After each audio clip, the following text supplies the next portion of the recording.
कुल्हाड़े की टकटक की आवाज से रानो चिड़िया की आँख खुल जाती है। मम्मा कोई पेड़ काट रहा है, मैं बाहर जाकर देखती हूँ। मम्मा चिड़िया घर से बाहर जाती है। जिस पेड़ पर रानो चिड़िया का घर था, उस पेड़ की एक बड़ी डाल को कालू कौवा काट रहा था। कौवे, कालू कौवे रुक जाओ, क्यों काट रहे हो इस पेड़ को? देख रहे हो इस पर घर है मेरा। मुझे ठंड लगती है, इस पेड़ की ये बड़ी डाल मेरे घर में धूप आने से रोकती है। ऐसे कहते हुए कालू कौवा फिर से अपना कुल्हाड़ा चलाना शुरू करता है। कौवे रुक जाओ, अगर ये पेड़ कमजोर हो गया तो मेरा घर भी गिरकर टूट जाएगा। लेकिन कालू कौवा था कि अपने काम में लगा हुआ था। पेड़ की बड़ी शाख टूटकर धड़म से नीचे गिरती है। लो हो गया, अब सूरज की धूप सीधी मेरे घर में जाएगी। कौवा कुल्हाड़ा उठाकर अपने घर चला जाता है। कालू जी, काट दी वो बड़ी शाख? हाँ हाँ काट दी है, अब खिड़की से देखो कैसे सूरज नजर आ रहा है। मम्मा चिड़िया अपने घर में जाकर रोने लग जाती है। गुड़िया बेटी, कालू कौवे ने हमारे पेड़ की बड़ी डाल काट दी है। अब हमारा घर सुरक्षित नहीं रहा क्योंकि पेड़ अब बहुत कमजोर हो चुका है। मम्मा, कालू अंकल ने ऐसा क्यों किया? कहता था कि हमारा पेड़ उसके घर की धूप को रोकता है। कालू अंकल बहुत गंदे हैं, हमेशा बुरा काम ही करते हैं। बेटी, आप घर में बैठो, मैं कोई दूसरा पेड़ देख कर आती हूँ। हमें अपने लिए अब किसी दूसरे पेड़ पर घर बनाना होगा। ये क्या, कालू कौवे ने बैठे बिठाए हमें मुसीबत में डाल दिया। मम्मा चिड़िया अपने घर से निकलती है।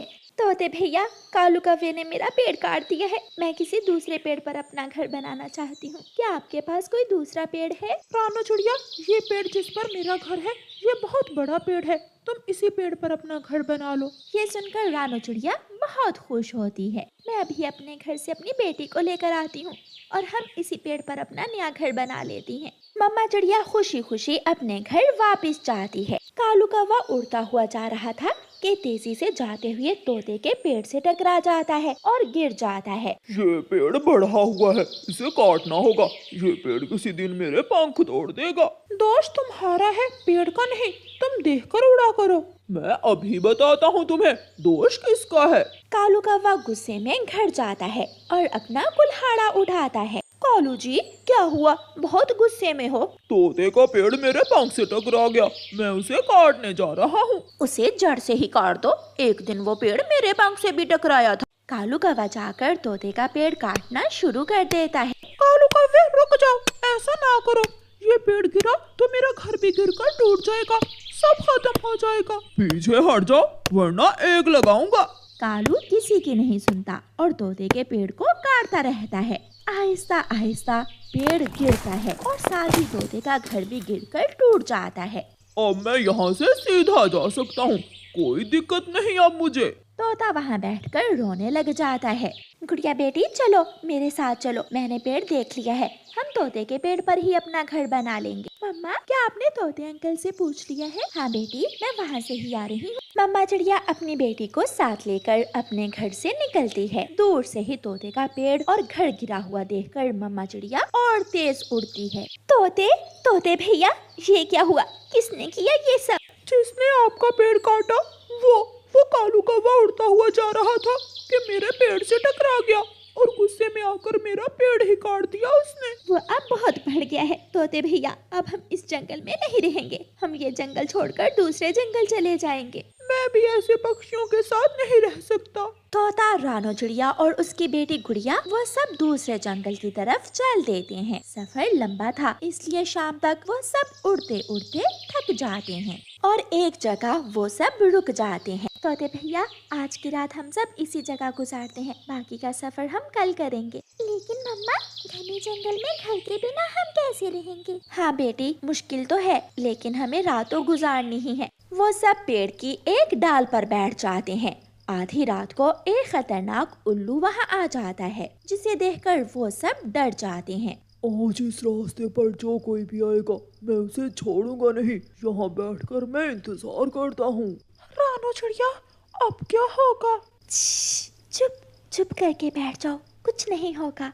वो सब अपनी सांस रोककर चुप करके बैठ जाते हैं। आज फिर खाली हाथ ही वापस जाना होगा, यहाँ कोई नहीं आएगा। वो उल्लू वहाँ से चला जाता है और चिड़िया की जान में जान आती है।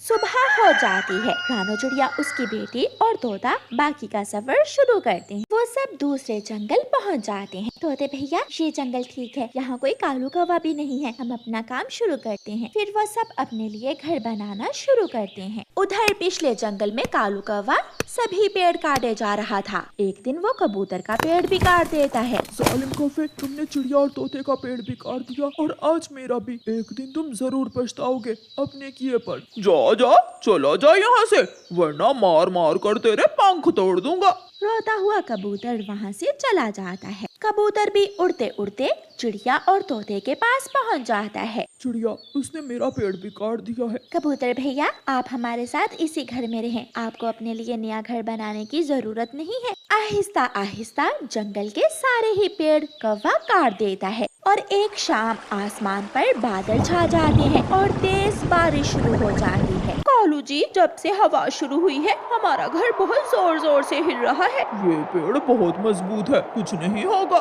थोड़ी ही देर बाद कौवों का घर धड़म से जमीन पर गिरता है और कौवे अपने ही घर के नीचे दबकर मर जाते हैं। वो मदद की गुहार लगाते हैं, बचाओ बचाओ, कोई हमें बचाओ, हमारी मदद करो।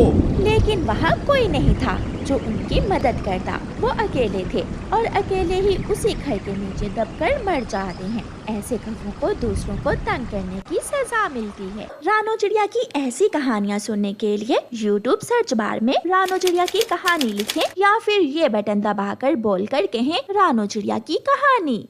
दुष्ट कौवा और कौवी बहुत शैतान थे। वो हर समय दूसरे पक्षियों को उल्लू बनाकर उनका भोजन खा जाते। एक दिन हरियाली तोती एक डिब्बे में खिचड़ी बनाकर अपने घर से निकलती है। थोड़ी दूर कौवा और कौवी बैठे हुए थे। वो हरियाली को देखते हैं।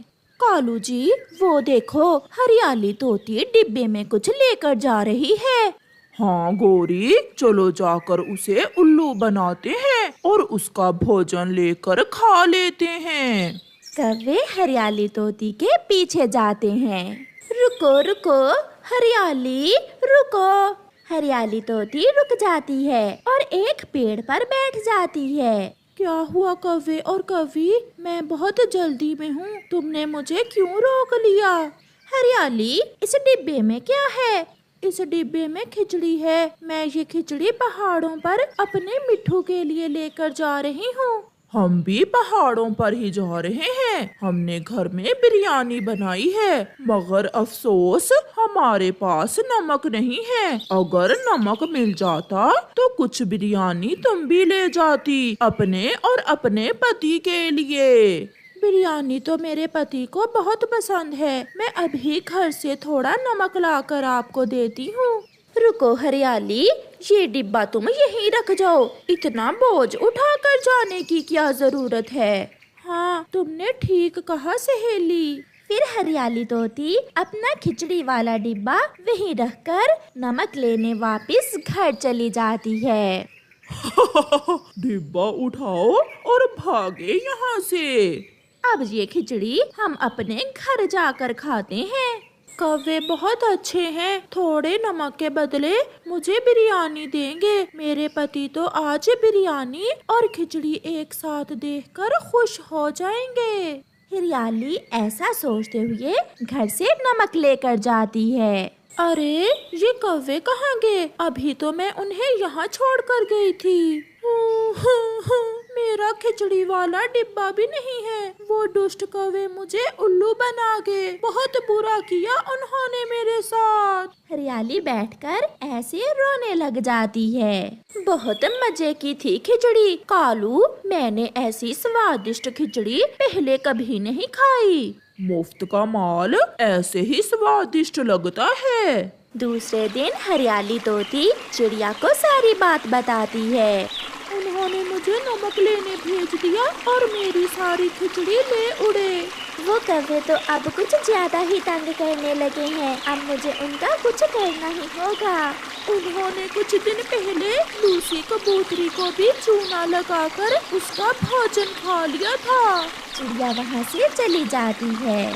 चिड़िया कौवों के घर के पास जाकर बैठ जाती है। कौवा और कौवी अपने घर के बाहर बैठे हुए थे। अगर मेरा कोई दोस्त होता तो हम मिलकर खाते, मगर मेरा कोई भी दोस्त नहीं है। अब कौन मेरे साथ मीठा दलिया खाएगा?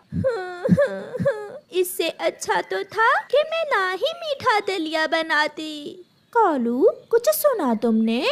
हाँ गौरी, चिड़िया का कोई दोस्त नहीं है जो इसके साथ बैठकर मीठा दलिया खाए। फिर कौवे चिड़िया के पास आते हैं। चुप कर जाओ छोटी चिड़िया, क्यों रो रही हो? हम है ना आपके दोस्त, हम खाएंगे आपके साथ मिलकर मीठा दलिया। आप तो कौवे हैं, भला आप एक कमजोर चिड़िया के दोस्त कैसे हो सकते हैं?